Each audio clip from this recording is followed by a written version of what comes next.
PTI के foreign funding case का फैसला अब आ चुका है आपके सामने। इलेक्शन कमीशन ने रिपोर्ट दे दी, बड़ी ज़ख़ीम इतनी मोटी रिपोर्ट है और उस रिपोर्ट में हर चीज़ को तफसील से लिखा गया।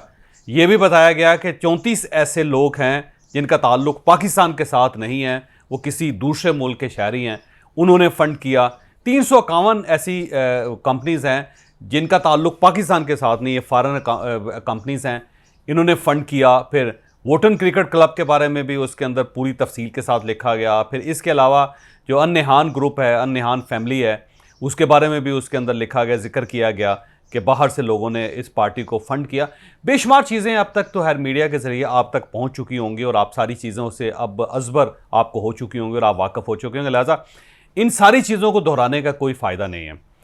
अब जब ये रिपोर्ट आई तो उसके बाद दो मौक़िफ़ सामने आए। हुकूमत की तरफ से मौक़िफ़ ये आया कि पीटीआई एक फॉरेन एडेड पार्टी है, एक ऐसी पार्टी है, सियासी जमात है जिसको बाहर से इमदाद दी जा रही है और बाहर से इसको डेवलप किया जा रहा है और बाहर से चलाया जा रहा है। ये गवर्नमेंट का मौक़िफ़ है और उसमें आइन का हवाला भी दिया गया, आर्टिकल 17 का हवाला भी दिया गया जो 1973 के आइन के मुताबिक ये वो शिक है जो पाकिस्तान के अंदर पार्टी बनाने और पार्टी को चलाने और फिर हर साल उसकी रिटर्न्स जमा करवाने की पाबंद करती है। तो इसका हवाला भी दिया गया।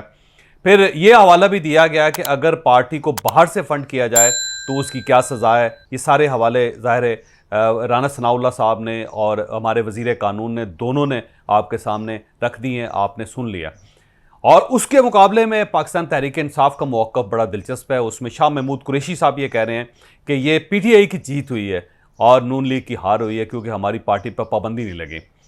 और जबकि फवाद चौधरी साहब का ये कहना है कि ये ओवरसीज़ पाकिस्तानी हैं जो पाकिस्तान को फ़ंड कर रहे हैं, ये अपनी सियासी जमात को फ़ंड कर रहे हैं। और उनका ये कहना है कि ये जो हुकूमत है ये ओवरसीज़ पाकिस्तानियों को बुरा क्यों समझती है, उनसे नफ़रत क्यों करती है। यानी कि उन्होंने इसको ओवरसीज़ पाकिस्तानियों के खाते में डाल के एक उनके दिल में नफ़रत पैदा करने की कोशिश की है। ये दोनों मौक़िफ़ जो हैं पाकिस्तान तहरीक इंसाफ की तरफ से आ रहे हैं। अब अगर हम इन दोनों मौक़िफ़ का तजिया करें तो बड़ी दिलचस्प हालात और सूरत हाल सामने आती है। मुझे लगता है गवर्नमेंट फौरी तौर पर यह फैसला नहीं करेगी पीटीआई के बारे में। ये चाहेंगे कि इलेक्शन कमीशन ने जो शो काज नोटिस दिया है उसका इंतज़ार किया जाए ताकि वो एक रेमेडी जो है कानून की वो पूरी हो जाए। क्योंकि अगर सरेदस्त फौरी तौर पर गवर्नमेंट ये इसके ख़िलाफ़ रेफरेंस तैयार करके अदालत में चली जाती है तो पीटीआई के वकला अदालत के अंदर ये मौक़िफ़ इख्तियार कर सकते हैं कि देखें जी, अभी तो शो काज जारी हुआ है, अभी तो हमने उसकी रिपोर्ट भी जमा नहीं करवाई, अभी तो इलेक्शन कमीशन ने हमें मुकम्मल तौर पे मुजरम या मुलज़म डिक्लेयर ही नहीं किया और ये उससे पहले ही रेफरेंस लेकर अदालत में आ गए। और अगर उनके पाकिस्तान तहरीक इंसाफ के वकला अदालत के अंदर ये मौक़िफ़ इख्तियार करेंगे तो मेरा ज़ाती ख्याल ये कि अदालत उसको होल्ड कर लेगी और कहेगी कि सबसे पहले जो इलेक्शन कमीशन की आखिरी रेमेडी है वहाँ से उसको एग्जॉस्ट होने का इंतज़ार करें और उसके बाद अगर वो एक फ़ाइनल फाइंडिंग देते हैं तो उसके बाद आप हमारे पास आ जाएं। लिहाजा मेरा ख्याल ये है कि आज़म नज़ीर तारड़ साहब ने हुकूमत को ये मशवरा दिया है कि अभी उस शो काज नोटिस के नतीजे का इंतज़ार कर लें। अगर वहाँ पे इलेक्शन कमीशन ताख़ीर का मुज़ाहरा करता है तो फिर हम अदालत जा सकते हैं। इलेक्शन कमीशन जानबूझ के ताख़ीर कर रहा है, लिहाजा हमें फौरी तौर पे उसका जवाब दिया जाए या उसका हल निकाला जाए, ये कहा जा सकता है। लिहाजा गवर्नमेंट, मेरा ख्याल ये है कि फ़ौरन कोई एक्शन नहीं लेगी और ये गवर्नमेंट को सूट भी करता है। अब आप पूछेंगे कि कैसे सूट करता है। वो इस तरह सूट करता है कि गवर्नमेंट ये चाह रही है कि ये सिलसिला चलता रहे चलता रहे चलता रहे और इलेक्शन के करीब पहुंच के इसका कुछ ना कुछ रिजल्ट निकाला जाए और उस वक्त इस पार्टी को फारग कर दिया जाए या इस पार्टी पर पाबंदी लगा दी जाए।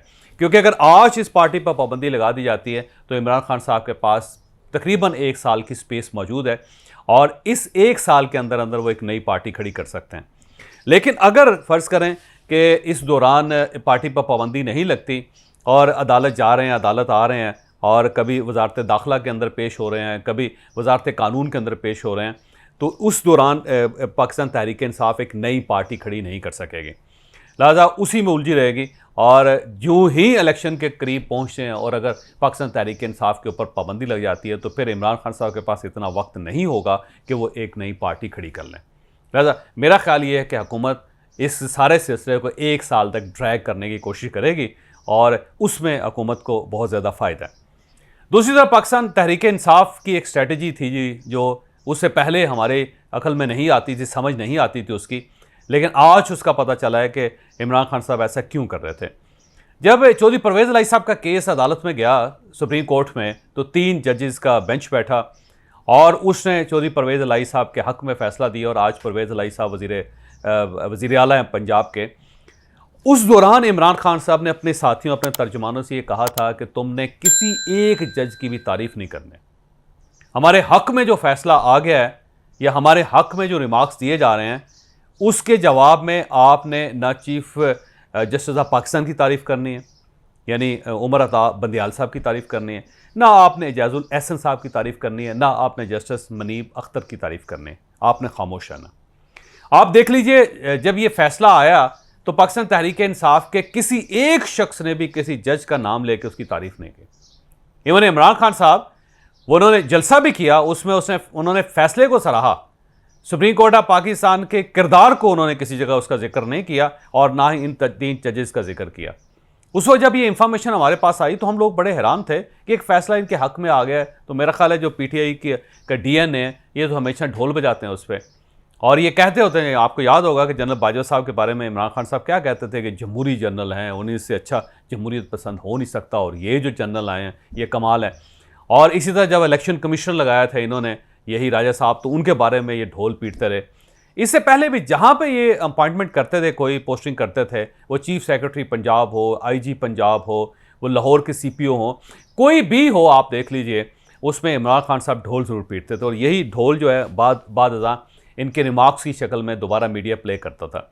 ये वाहिद फ़ैसला है इस पूरी तारीख में कि जहाँ इमरान खान साहब ने किसी जज की तारीफ़ नहीं की। तो ये बड़ी हैरानकुन बात थी। आज उसका की समझ आ रही है कि इमरान खान साहब को पता था कि फॉरेन फंडिंग केस का नतीजा निकलेगा, और जो ही ये अदालत के अंदर जाएगा तो अदालत के पास इतनी गुंजाइश नहीं होगी कि वो पार्टी को सपोर्ट कर सके, क्योंकि उसकी वजह ये है कि ये वाकई ओपन एंड शट केस है। इसको हज़म करना मेरा नहीं ख्याल कि किसी कानूनदान या किसी जज या किसी अदारे की बस की बात है। ये अल्टीमेटली इसको आपने कबूल करना ही करना है, इसे आप निगल नहीं सकते, और आपने इस पर कोई ना कोई वर्डिक्ट देना ही देना है। तो इमरान खान साहब को पता था कि जब ये वहाँ पे जाएगा और अगर हमने इन जजेस की तारीफ़ कर दी तो कल को मीडिया उसको प्ले करके कहेगा कि ये तो वही जजेस थे जिन्होंने जब चौधरी परवेज़ इलाही साहब का के केस का फ़ैसला किया तो आप इनको सराह रहे थे। आप ये कह रहे थे कि उमर अता बंदियाल साहब जो हैं, उन्होंने जो पुराने इस्लामी खुलफा थे उनके जो काजी थे उस दौर को याद करवा दिया। या जस्टिस एजाज एहसन साहब जो हैं, वो बिल्कुल अमेरिकन जजेस की तरह या ब्रिटिश जजेस की तरह अपने मौक़ों पे डट गए हैं। या मनीब अख्तर साहब जो है, इन जैसा इंसान, इन जैसा कानूनदान, इन जैसा जज तारीख ने आज तक पैदा ही नहीं किया।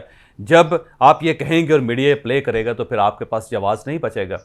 तो ये स्ट्रेटजी बनाई इमरान खान साहब ने कि हमने किसी जज की तारीफ़ नहीं करनी, और अब उसकी समझ आ रही है कि क्यों स्ट्रेटजी बनाएगी। क्योंकि जब ये फैसला वहाँ जाएगा सुप्रीम कोर्ट ऑफ पाकिस्तान में, जब रेफरेंस बन के जाएगा, तो पीटीआई के पास सिर्फ एक ही ऑप्शन बचेगा कि वो सुप्रीम कोर्ट ऑफ पाकिस्तान के सामने खड़े होकर बैशिंग शुरू कर दें सुप्रीम कोर्ट के जजेस की, और ये कहें कि ये सब हुकूमत के साथ मिले हुए हैं और ये भी पीटीआई को नुकसान पहुंचाना चाहते हैं, और ये वो जजेस हैं जो हुकूमत की तरह इम्पोर्टेड है। तो ये इम्पोर्टेड का नैरेटिव अदालत के साथ जोड़ दिया जाए। बिल्कुल इसी तरह आपको याद होगा कि जब अदम एतमाद पास हुई थी इमरान खान साहब के ख़िलाफ़, और उसके बाद जब सुप्रीम कोर्ट में ये इशू गया था और कासिम सूरी साहब की जो रूलिंग थी उसको जब सुप्रीम कोर्ट ऑफ पाकिस्तान ने सेटिसाइड कर दिया था और उड़ा के रख दिया था, और ये भी कहा था कि जिन लोगों ने अदालत के हुक्म पर अमल नहीं किया उनके ख़िलाफ़ आर्टिकल 6 के तहत कार्रवाई की जा सकती है, ये भी कह दिया। तो उस वक्त इमरान खान साहब क्या कहते थे? उस वक्त जजेस के बारे में, अदालत के बारे में जो कुछ वो कहते थे, ज़ाहिर है वो पूरा फुल प्रेशर डाला। और जो मीम्स बनी, जिस तरह सोशल मीडिया पे उनका नाम लिए गए, जिस तरह सोशल मीडिया के ऊपर उनके रिमार्क्स को चेंज करके, उनको मैनिपुलेट करके जिस तरह प्लेस किया गया, वो आपके सामने। तो ये बिल्कुल इसी तरह जब ये केस चलेगा तो इमरान खान साहब के 2 हदफ होंगे। इलेक्शन कमिश्नर उनका बार बार ये जिक्र करेंगे और उनके खिलाफ तहरीक भी चलाएंगे, और साथ ही जब जजेस सुनना शुरू करेंगे इस केस को तो बेंच की जो हैयत होगी उसके ऊपर सवाल उठाया जाएगा। जब कोई जज बात करेगा, रिमार्क्स देगा, तो उन रिमार्क्स को मीम की शक्ल दे के सोशल मीडिया पे वायरल किया जाएगा। तो पूरा एक प्रेशर इमरान खान साहब की तरफ से उन पर डाला जाएगा जजेस पे। एक तो ये चीज़ है। सेकेंडली ये है कि हुकूमत का बहुत बड़ा टेस्ट है। ये गवर्नमेंट पाकिस्तान की वाहिद एक बड़ी गवर्नमेंट है, एक ऐसी गवर्नमेंट है जिसमें 12 सियासी जमातें शामिल हैं, सिर्फ पीटीआई इसमें शामिल नहीं है। तो इतनी बड़ी सियासी जमातों के एक जगह इकट्ठ पाकिस्तान में कभी हुआ ही नहीं।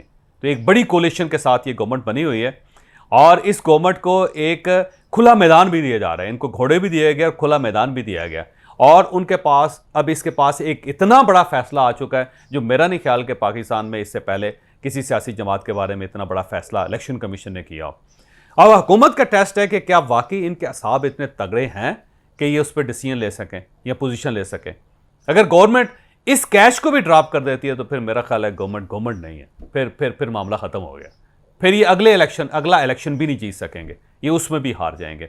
तो अब गवर्नमेंट का भी टेस्ट है और तीसरा टेस्ट जो है वो इमरान खान साहब का भी है कि ये इमरान खान साहब की ज़िंदगी का सबसे टफ और मुश्किल वक्त है कि जिसमें हर चीज़ खुलकर उनके सामने आ गई। अदालत में भी जाएगी, वज़ारत दाखिला में भी जाएगी, इलेक्शन कमीशन में भी आ गई, पूरे पाकिस्तान के सामने भी आ गई और इसके साथ साथ बाहर के न्यूज़पेपर्स भी इसको कवर कर रहे हैं और जो सोशल नेटवर्क्स हैं उनके ऊपर भी ये खबर इस पर प्ले अप हो रही है। तो इमरान खान साहब की ज़िंदगी में बेशुमार मरतबा बदनामियाँ आई, उनके ऊपर प्रेशर भी आया, उनके प्रॉब्लम्स भी उनके लिए बने और उनकी बेटी का नाम भी बार बार लिया गया, बहुत मौक़ों पे उनको बदनाम करने की कोशिश की गई। लेकिन ये जो पटारी खुली है ये इससे पहले इस किस्म की कोई बदनामी या इस किस्म की कोई चीज़ सामने नहीं आई। अब इमरान खान साहब का भी ये बहुत बड़ा टेस्ट है कि क्या वो वाकई इतनी बड़ी चट्टान के नीचे बैठ के भी जब चट्टान उनके ऊपर गिर गई तो उसके बाद भी अगर सर्वाइव कर जाते हैं तो फिर वाकई कमाल है। फिर इमरान खान साहब पाकिस्तान के वाकई सबसे बड़े लीडर हैं, बल्कि पाकिस्तान नहीं पूरी मुस्लिम उम्मा के सबसे बड़े लीडर साबित हो जाएंगे। अब ये इम्तहान इनका भी है। ये फार्म फंडिंग केस अब आने वाले दिनों में बार बार डिस्कस होता रहेगा, हम इस पे बेशुमार वीडियोस बनाएंगे और जब भी कोई नई चीज़ आएगी तो आपके सामने रखते जाएंगे। सर दस मुझे इजाज़त दीजिए, अल्लाह हाफिज़।